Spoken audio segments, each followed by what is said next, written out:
My name is Angela. I am 46 years old, a wife, and a mother of two. For 17 years, I believed my husband was a good man. I trusted him with my heart, my body, my money, and my life. I thought he was loyal. I was wrong. The moment everything changed happened on a quiet Sunday night. The house was silent. The children were asleep. The lights were off. And I was sitting on the edge of our bed, shaking, staring at my phone like it was about to bite me. On the screen were photos. Photos I was never meant to see. Photos of my husband. Photos of him smiling the way he had not smiled at me in years. Photos of him holding another woman. Photos of him kissing her. Photos of them in a hotel room. My heart stopped. My hands went cold. My mouth opened, but no sound came out. I remember whispering, "No, this is not real." But it was real. Very real. Before I go any further, let me talk to you for a moment. If you enjoy emotional stories like this, stories about love, betrayal, and strength, please subscribe to this channel. Like this video, turn on the notification bell, and share it with someone who needs to hear it. And tell me in the comments where you are watching from. I want to know who is here with me. Now listen carefully, because what I found next was even worse. The last photo was a short video clip. I pressed play. And I heard my husband's voice say words that broke me completely. That was the moment I realized my marriage was already dead. But before I tell you what he said, let me take you back to the woman I was before that night. Before the photos. Before the truth. Before my heart shattered. When I married my husband, I believed in love. Real love. The kind that stays. The kind that fights. The kind that grows old together. He was not perfect, but I thought he was loyal. He worked long hours. He traveled sometimes. He came home tired. I told myself that was normal. That was marriage. People used to say, "Your husband is so calm, so quiet, so respectful." And I agreed. He never shouted. He never hit me. He never embarrassed me in public. So I ignored the small things. I ignored how he stopped holding my hand. I ignored how he stopped asking about my day. I ignored how he started sleeping with his back to me. I ignored how his phone was always on silent. I ignored how he took his phone to the bathroom.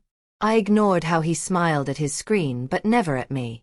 I told myself, he is just tired. I told myself, all men are like this. I told myself, at least he comes home. That was my biggest lie. The day I found the photos started like any other day. I woke up early. I made breakfast. I packed lunches. I kissed my husband goodbye. He told me, "I'll be working late tonight." I nodded. I did not ask questions.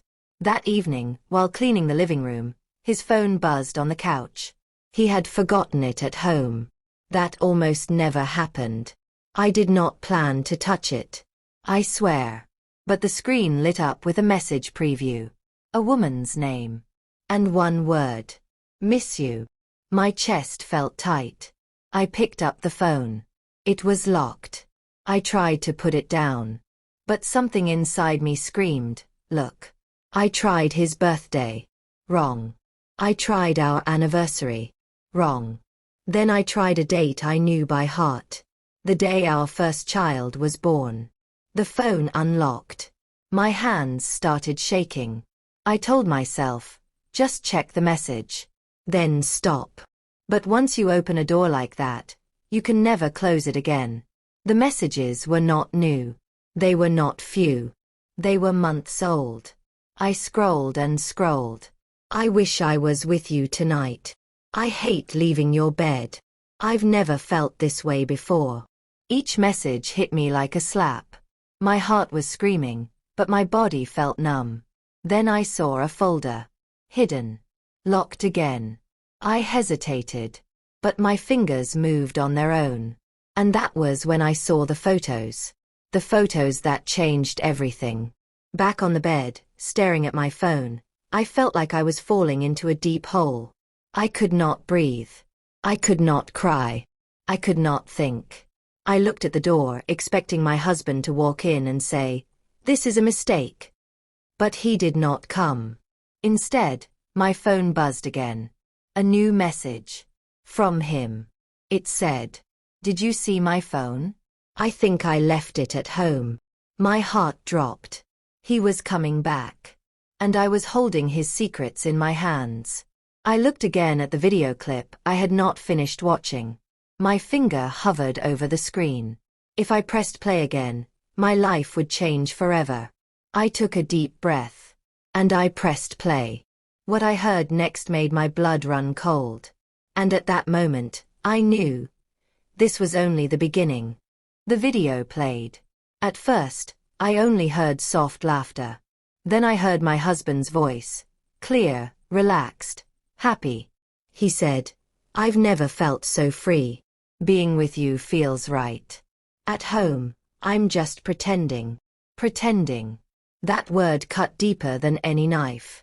The woman laughed and said, "What about your wife?" He answered without stopping, "She wouldn't survive without me. She's too weak. She needs me more than I need her." I dropped the phone. It hit the bed and bounced once, but I did not move. I felt like my body had turned into stone. My ears were ringing. My heart was beating so fast it hurt. Too weak. Those were his words. 17 years of cooking, cleaning, supporting, loving, reduced to one sentence. I sat there in the dark, holding my chest, trying to breathe. I wanted to scream. I wanted to cry. But no tears came. My eyes were dry, like my soul had already cried everything out. Then I heard the sound of a car pulling into the driveway. My husband was home. I wiped my face quickly. I picked up the phone and locked it. My hands were shaking so badly I almost dropped it again. I placed it back on the bed exactly where it was, like nothing had happened. The bedroom door opened. He walked in like always. Calm. Normal. Smiling. "Hey," he said softly. "Why are you sitting in the dark?" I looked at him. For the first time in years, I really looked at him. This was the man who said I was too weak. This was the man who kissed another woman and laughed about me. I forced my voice to work. I couldn't sleep. He nodded and loosened his tie. "Long day. I'm exhausted." Exhausted. I wanted to laugh. He reached for his phone. "Did you see this?" I thought I lost it. I handed it to him. Our fingers touched. I felt sick. He smiled at me. "Thanks." Then he kissed my forehead. That kiss felt like poison. He went to shower, humming quietly like a happy man. I sat there, frozen, listening to the water run, replaying his words over and over in my head. "She's too weak." I clenched my fists. That night, I did not sleep. I stared at the ceiling, listening to his breathing beside me. He slept peacefully. Like a man with no guilt. Like a man with no shame. In the morning, he woke up cheerful. "Morning," he said. "I'll drop the kids at school today." I watched him pour coffee like nothing was wrong. Like my heart was not broken into pieces. After he left, I locked the door and sat on the floor. And then I cried. I cried until my chest hurt. I cried for the woman I used to be. I cried for the marriage I believed in. I cried because I realized something terrifying. I did not know the man I married. Over the next few days, I watched him closely. I noticed everything. How he smiled at his phone. How he turned his screen away from me. How he started wearing a new cologne. How he suddenly cared about his looks. How he said, "Working late," more often. Every small thing felt loud now. Painful. I wanted to confront him. I wanted to throw the phone at his face and scream, "I know." But something stopped me. His words. "She wouldn't survive without me." He thought I was weak. And I hated that more than the betrayal. So I stayed quiet. I watched. I listened. I planned. One afternoon, while he was in the shower, his phone buzzed again. I froze. My heart started racing. I looked at the bathroom door. The water was still running. Slowly, I picked up the phone. It was unlocked. A message popped up. I miss you. When can I see you again? I opened the chat. My hands were steady this time. I scrolled. They were planning a weekend trip. A hotel. Out of town. He had told me he was going on a work conference. I felt something shift inside me. The pain was still there. But something else joined it. Anger. Cold, sharp anger. I took screenshots. Every message. Every photo. Every detail. I sent them to my own phone. Then I deleted the evidence from his device. Carefully. Quietly. I placed the phone back exactly where it was. When he came out of the bathroom, smiling, towel around his waist, I looked at him and smiled too. And that scared me. That night he told me, "I'll be away this weekend. Work stuff." I nodded calmly. "Okay." He leaned over and kissed my cheek. "You'll be fine, right?" I looked into his eyes. "I'll survive," I said. He laughed lightly. "I know." He had no idea what those words meant to me. The day he left for his conference, I watched his car disappear down the street. Then I went back inside. I sat at the table. I opened my phone. And I made a decision that would change everything. I was done crying. I was done being quiet. If he thought I was weak, he was about to learn how wrong he was. But before I could act, my phone rang. An unknown number. I stared at it. Then I answered. A woman's voice spoke. And what she said made my stomach drop. "Hello," I said, my voice low and careful. There was a pause on the other end of the line. Then a woman spoke. "Is this his wife?" My heart skipped. "Yes," I answered. "Who is this?" She took a deep breath. I could hear it. Like she was nervous. Like she had been thinking about this call for a long time. "My name doesn't matter," she said. "But I think you deserve the truth." The truth. I closed my eyes. "I already know," I said quietly. She was silent for a moment. Then she whispered. "You do?" "Yes," I replied. "I've seen the photos. The messages. The videos." Her breath caught. "Oh God." I sat down slowly. My legs felt weak again, but this time I did not fall apart. "How long?" I asked. "Almost a year," she said. "I didn't know he was married at first.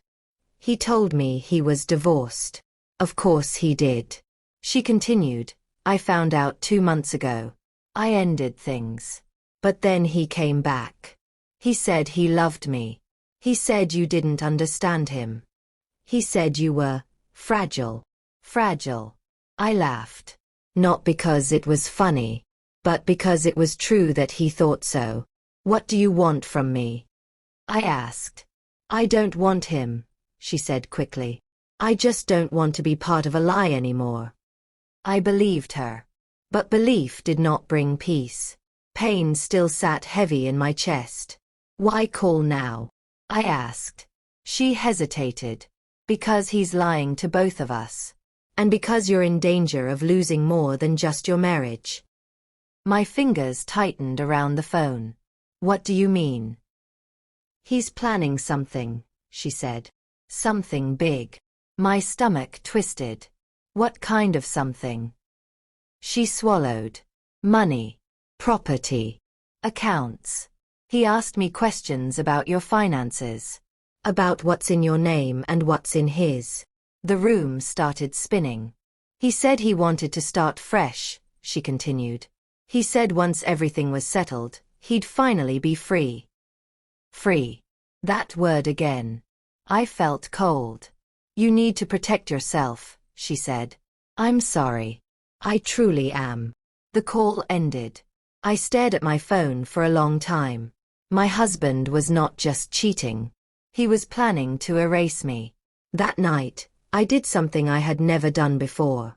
I opened our old file cabinet. Marriage papers, bank statements, insurance documents, property deeds, everything. I spread them out on the dining table like puzzle pieces. And slowly, painfully, the picture became clear. Most of what we owned was in my name. The house, the savings, the life insurance. Because years ago he had bad credit. Because I trusted him. Because I believed we were a team. My hands shook, not from fear this time, but from understanding.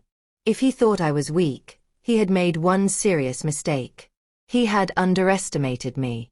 The next morning, I called in sick. I sat with a notebook and wrote everything down. Dates, messages, trips, lies. I printed screenshots. I backed them up. Twice. Then I did something else. I called a lawyer. I didn't say much. I just asked one question. What should I do if my husband is planning to leave me and take what isn't his? The lawyer paused. Then said, "First, do nothing. Let him think you know nothing." I smiled. That was exactly what I planned. That evening, my husband called from the hotel. "I miss you," he said. I closed my eyes and imagined the woman from the call. Imagined him saying the same words to her. "I miss you too," I said. The lie tasted bitter. "We'll talk when I get back," he added. "Yes," I replied. "We will." After the call, I sat alone in the living room. The house was quiet. Too quiet. I walked into our bedroom and looked at our wedding photo on the wall. I touched the frame. "I was loyal," I whispered. "You weren't." My phone buzzed. A message from an unknown number. It was her. One line. "He just told me he's coming back a day early. And he's not coming alone." My heart pounded. "Not coming alone." I typed back quickly. "What do you mean?" The reply came fast. "He's bringing someone with him. Someone who will change everything." I stared at the screen. My chest tightened. My husband was on his way back. With someone. And I had no idea who. I read the message again and again. "He's bringing someone with him." My hands started to sweat. I walked back and forth across the living room, trying to think. My husband had never brought anyone home without telling me. Not family. Not friends. No one. So who was this person? And why now? I looked at the time. He would be home in less than 4 hours. 4 hours to prepare. 4 hours to stay calm. 4 hours to pretend I was still the weak woman he believed I was. I cleaned the house slowly, not because it was dirty, but because I needed something to do with my hands. I cooked his favorite meal. I set the table nicely. I even lit a candle. If he was coming with someone, I wanted to see his face when he saw me standing strong. When I heard the car pull into the driveway, my heart jumped. I stood near the kitchen, wiping my hands on a towel, breathing slowly. The front door opened. I heard footsteps. Then voices. My husband's voice first. Calm. Confident. And then another voice. A man's voice. Deep. Serious. Not friendly. I stepped forward. My husband froze when he saw me. "Oh, you're home," he said, forcing a smile. "I live here," I replied. "Who is this?" The man stepped closer and held out his hand. "Good evening," he said. "I'm a private investigator." The room went silent. My husband turned pale.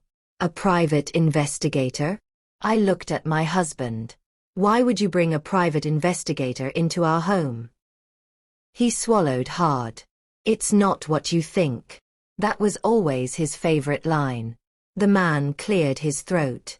"Ma'am, your husband hired me to look into some personal matters." My heart started beating faster. What kind of matters? He looked at my husband, then back at me. "Infidelity." I laughed. I could not help it.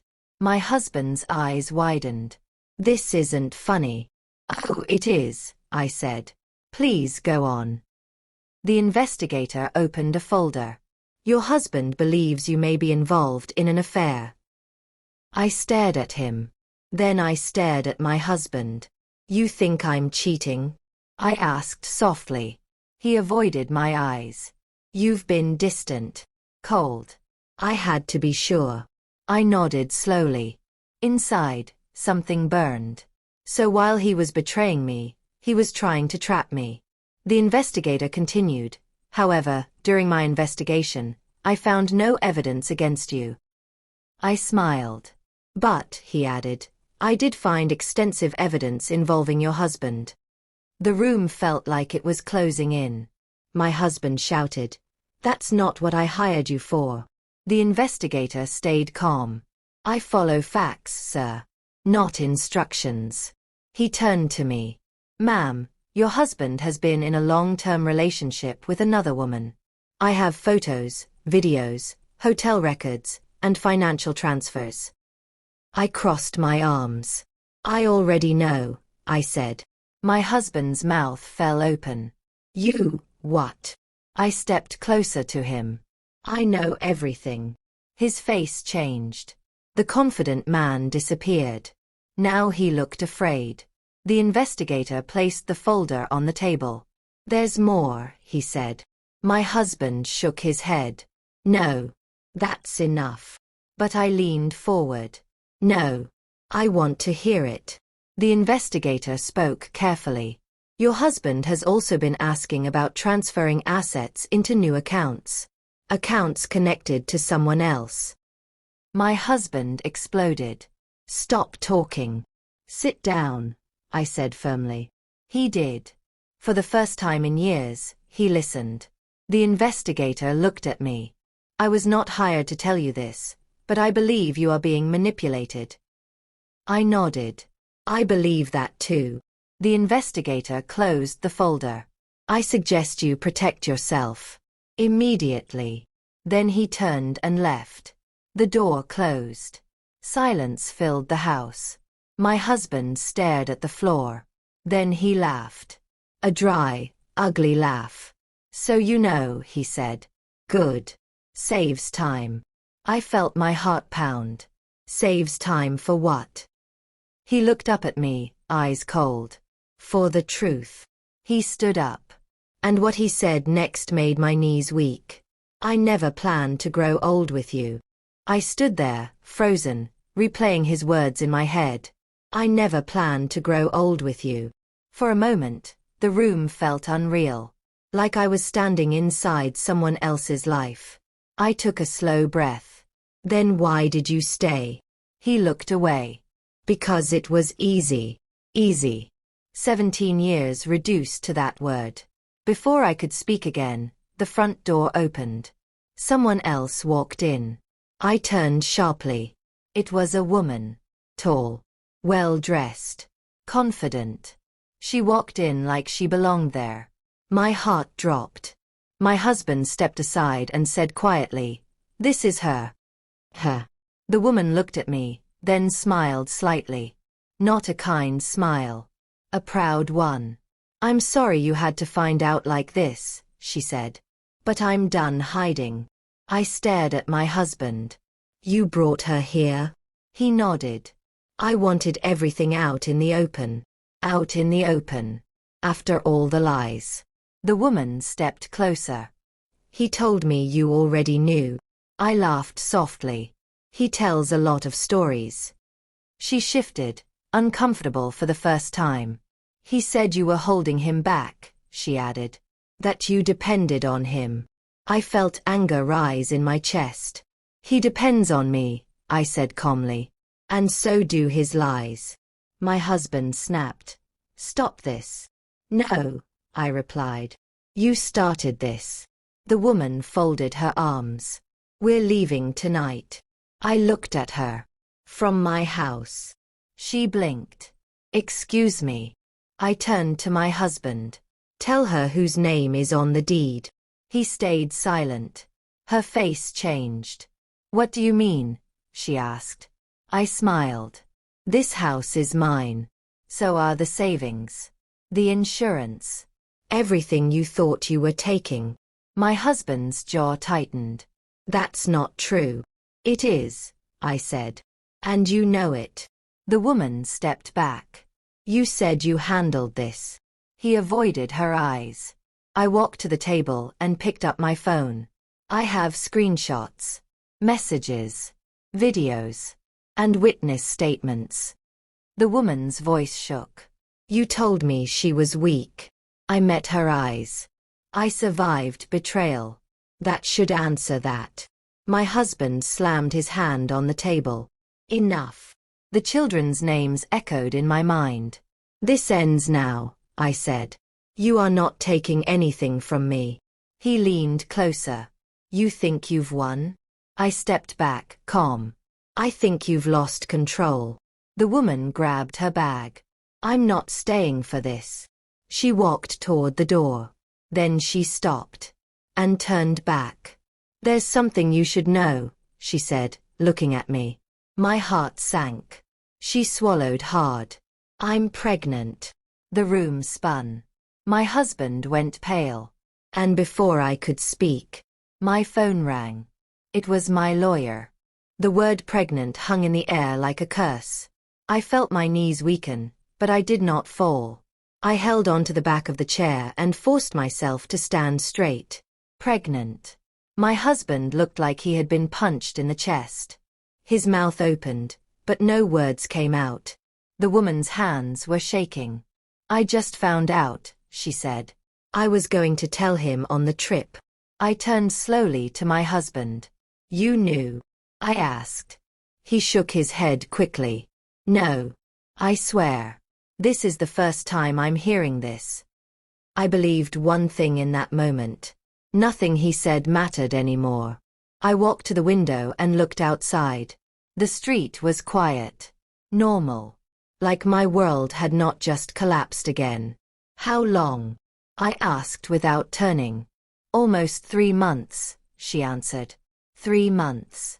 That meant while he kissed me goodnight, while he ate at my table, while he prayed with our children, he was creating another life. I turned back to them. Get out, I said calmly. My husband frowned. We need to talk. No, I replied. You need to leave. The woman hesitated. I have nowhere to go. I met her eyes. That is no longer my problem. My husband raised his voice. You can't just throw us out. I smiled, slow and cold. Watch me. He stepped closer. You're overreacting. Overreacting. I walked to the cabinet and pulled out a folder. I placed it on the table. Bank records. Property papers. Insurance documents. Everything here is in my name, I said. You leave tonight, or I call the police. The woman stared at the papers. You said you owned the house, she whispered to him. He said nothing. Her face hardened. You lied to me too. She grabbed her bag and stormed toward the door. He chased after her. Wait. The door slammed. Silence filled the room again. He turned back to me, breathing hard. You think this makes you powerful, he said. No, I replied. This makes me free. He laughed bitterly. You won't last without me. I walked toward him until we were face to face. You said that already, I said. And you were wrong. His phone buzzed. He looked down. His face drained of color. What is it? I asked. He swallowed. The bank. My heart skipped. They froze the account, he said quietly. They said there was a report. I nodded. I made that call this morning. He stared at me like he was seeing a stranger. You planned this. I leaned closer and whispered. I survived you. Before he could respond, there was a knock at the door. Loud. Sharp. Official. He froze. I walked to the door and opened it. 2 uniformed officers stood outside. Ma'am, one said, we need to speak with your husband. My husband stepped back. "What is this about?" he asked, his voice shaking. The officer looked at him carefully. "Fraud." My heart pounded. As they stepped inside, I realized something. This was no longer just about betrayal. This was about consequences. And it was only getting started. The officers stepped fully into the house. My husband stood frozen, his eyes wide, his mouth slightly open, like a man caught in a bad dream. "Sir," one officer said calmly, "please put your phone on the table." He hesitated. "I said now," the officer repeated. Slowly, he placed the phone down. My heart was beating so loud I could hear it in my ears. "This is a misunderstanding," my husband said. "I didn't do anything illegal." The second officer opened a notebook. "We've received reports of attempted financial fraud, identity misuse, and planned asset transfer without consent." I crossed my arms. Planned. So it was true. My husband looked at me. "You did this." I met his eyes. "You planned to take everything from me." His voice rose. "I was protecting myself." The officer raised a hand. "Sir, please lower your voice." My husband laughed nervously. "This is my wife. We're having a private issue." The officer shook his head. This stopped being private when financial institutions were involved. They asked him questions. Dates. Accounts. Names. He answered some. He avoided others. Every lie made his voice weaker. I sat down, feeling strangely calm. One officer turned to me. "Ma'am, did you authorize any recent account changes?" "No," I replied. "None." He nodded and wrote something down. My husband looked at the floor. "Sir," the officer said, "we need you to come with us for further questioning." My husband's head snapped up. "Am I under arrest?" "Not yet," the officer said. "But you are not free to leave." My stomach tightened. This was happening too fast. He turned to me. "You're enjoying this?" I shook my head. "I'm surviving it." As they guided him toward the door, he stopped. He looked at me one last time. "You think you've won," he said quietly. "But you've destroyed our family." Tears burned my eyes, but I did not let them fall. "You destroyed it," I replied. "I just stopped protecting your lies." The officers led him outside. The door closed. And just like that, he was gone. I sank onto the couch. The house felt empty. Too empty. My phone rang. It was my lawyer. "Are you safe?" she asked. "Yes," I answered. "Good," she said. "Because this is about to get messy." My chest tightened. "What do you mean?" "He's been moving money for months," she explained. "Not just from you. From others." "Others." "This could become a criminal case," she continued. "You may be called to testify." I swallowed hard. "Also," she added, "there's something else." "What?" I asked. She paused. "His mother just called me." My heart dropped. "What does she want?" "She says she has information," my lawyer said. "Something he's been hiding for years." Years. I closed my eyes. "Should I meet her?" I asked. There was a long silence. Then my lawyer said, "Yes. But be prepared. What she knows could change how you see your entire marriage." I hung up the phone and stared at the wall. I thought I knew every secret. I was wrong. There was still one more truth waiting to come out. And it was bigger than all the others. I did not sleep that night. Every time I closed my eyes, I saw his face as the officers led him away. Not angry. Not sorry. Just empty. By morning, my body felt heavy, but my mind was clear. I needed answers. I agreed to meet his mother that afternoon. She chose a small cafe across town. Quiet. Old. The kind of place where people talk in low voices and mind their business. She was already there when I arrived. She looked smaller than I remembered. Older. Her hands shook as she stirred her tea. She did not smile when she saw me. "I'm glad you came," she said softly. I sat across from her. "You said you had something to tell me." She nodded and looked down at the table. "I've carried this for years," she said. "I hoped it would never come out like this." My stomach tightened. "Just say it." She took a deep breath. "He has another child." The words hit me hard. "Another child. Before you," she continued. "Years before you met him. A woman he dated briefly got pregnant." I stared at her. "He denied it," she said. "He told her to disappear. He paid her once and never spoke to her again." My chest hurt. "Does he know?" I asked. She nodded slowly. "He's always known." I felt sick. So this was not new behavior. This was a pattern. "He's been sending money quietly for years," she said. "From different accounts. Always hiding." I thought about the fraud. The secret transfers. It all made sense now. "Why tell me now?" I asked. Her eyes filled with tears. "Because I raised him. And I failed. And I won't lie for him anymore." I sat back, shaking. "There's more," she added. I closed my eyes. "Of course there is. He never loved you the way you loved him," she said gently. "He married you because you were stable, safe. You made him look good." Each word cut deeper than the last. "But," she said quickly, "he needed you. Without you, he has nothing." I opened my eyes and met hers. "Not anymore," I said. She nodded. "I know." As I stood to leave, she reached for my hand. "You are stronger than he ever thought," she said. "Stronger than I ever was." I pulled my hand back gently and walked out. Outside, my phone buzzed. A message from an unknown number. It was a photo. My heart stopped. It was a picture of my husband. Not in jail.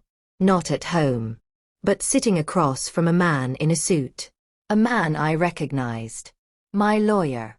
Below the photo was one line. "He's planning something. Again." My pulse raced. How was he already meeting my lawyer? I typed back quickly. "What do you mean?" The reply came fast. "He's offering a deal. And it involves you." I stared at the screen. Whatever he was planning, I knew one thing for sure. He was not done.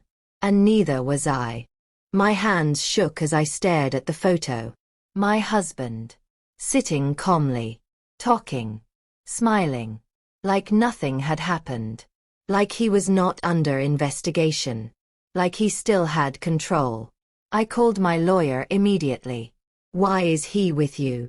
I asked. She sighed. "Because he asked for a private meeting." "You met him?" My voice cracked. "Yes," she said carefully. "But not on your behalf." My heart raced. "Then why?" "Because he wants a deal," she replied. "And he thinks I'm the way to reach you." I clenched my jaw. "What kind of deal?" "He wants you to drop all cooperation with the investigation," she said. "In exchange, he'll give you a clean divorce." I laughed bitterly. "Clean. He keeps his freedom," she continued. "You keep the house. He walks away." "Walks away? After everything? And the money?" I asked. She paused.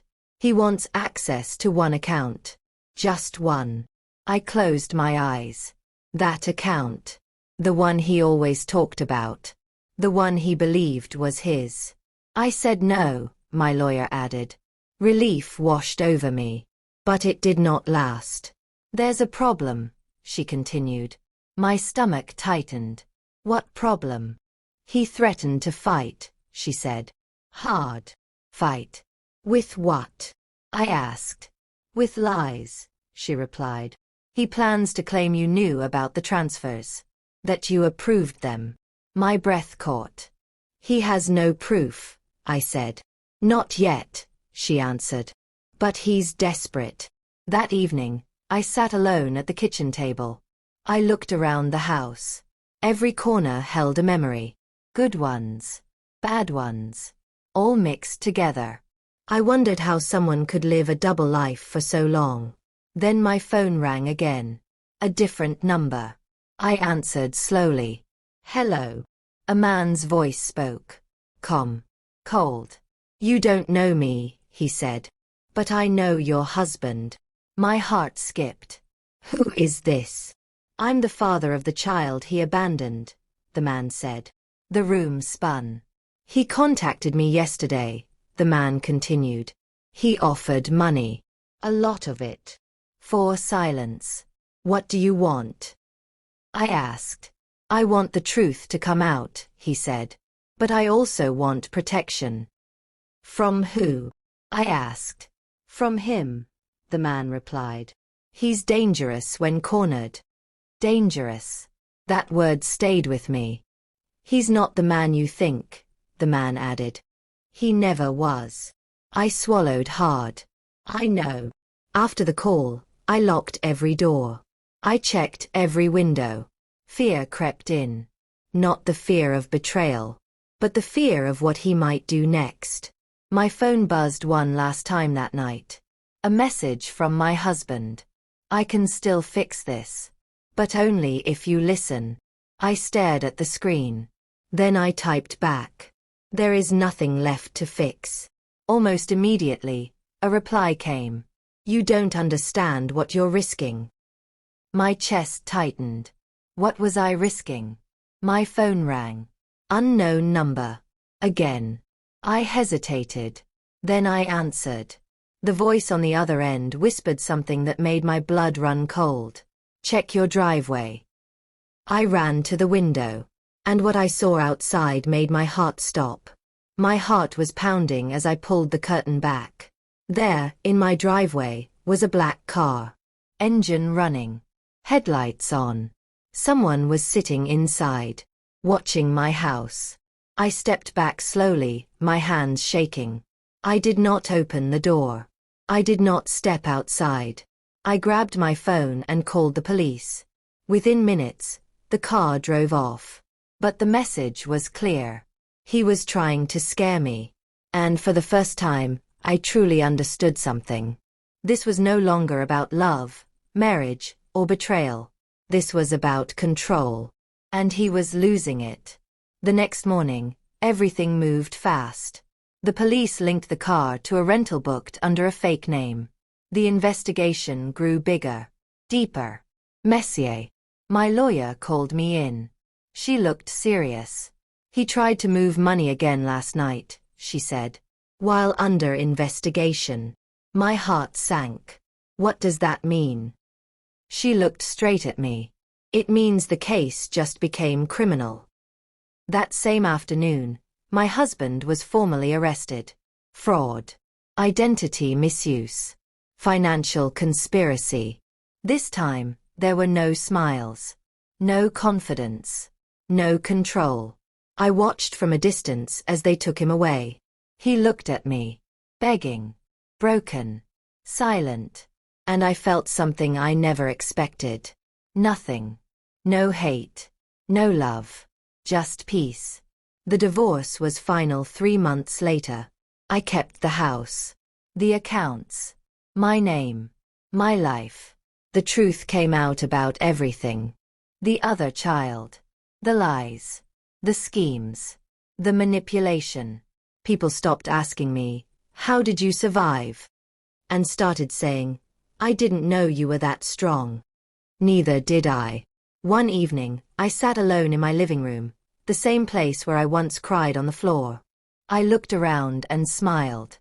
I was not weak. I was patient. And patience saved me. I thought my husband was loyal. But finding those photos didn't destroy me. They freed me. If this story touched you, please subscribe to the channel for more emotional and powerful stories like this. Like this video, turn on the notification bell, and share it with someone who needs strength right now. And tell me in the comments, where are you watching from? Your support helps these stories reach more people. And remember this. Sometimes, The truth hurts. But it also saves your life.